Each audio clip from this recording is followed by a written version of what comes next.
G'day, g'day. It's Nick here and welcome to Wicked Wildlife. And today, we want to have a chat about this bloke here, and that would be the death adder. So stay tuned, guys, we're talking about death adders. It's pretty dangerous. For Wicked Wildlife encounters, this is totally our reference from a newest member to our wild family here. Here in Australia,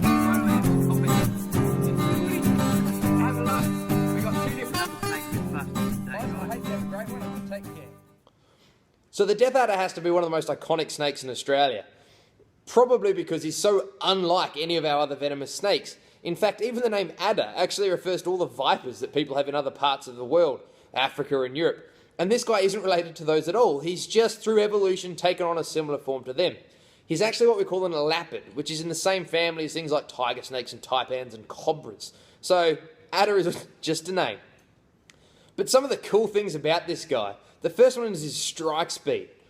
You see, a lot of people basically consider this guy to be the fastest striking snake on the planet, with these guys recorded to strike from standing still position to bite to back in 0.15 of a second. Now, people always say in the blink of an eye, the average human blinks in 0.3 to 0.4 of a second. So these guys can bite twice in the time that it takes the average human to blink. Now that's bloody quick. Now, prior to the invention of antivenin, about 50% of death adder cases resulted in death.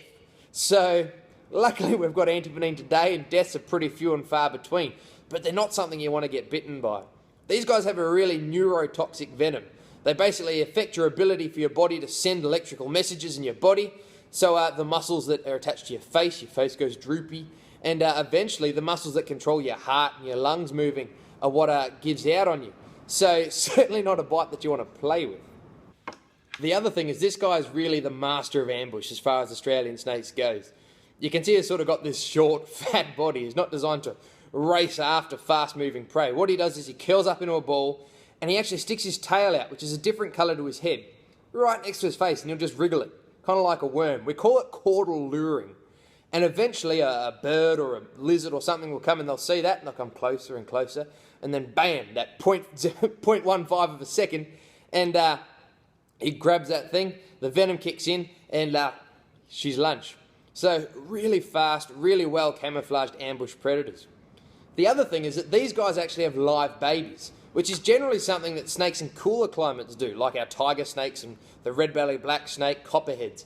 Whereas these guys are found down south in some parts of their range, but they're found all across northern Australia. Now, the benefit for these cold-dwelling snakes is that they don't lay eggs, so they don't have to rely on that place being a warm, dry conditions for 60 days or whatever. Whereas these guys, for one reason or another, give birth to live young. On top of that, there's actually several different species of death adders, and people are still arguing today just how many species there are. You see, there's a common death adder like this guy here. There's the northern death adder, the desert death adder, and some herpetologists are basically naming more of them. And other ones are basically saying, no, he's not a new species, he's just a different colour of this one. So even today, we can't agree with how many death adders there are in Australia. The sad thing, though, is through a lot of their range, these guys are actually disappearing probably quicker than some of our other venomous snakes. Being an animal that doesn't move very far, he spends a lot of his time in a small area.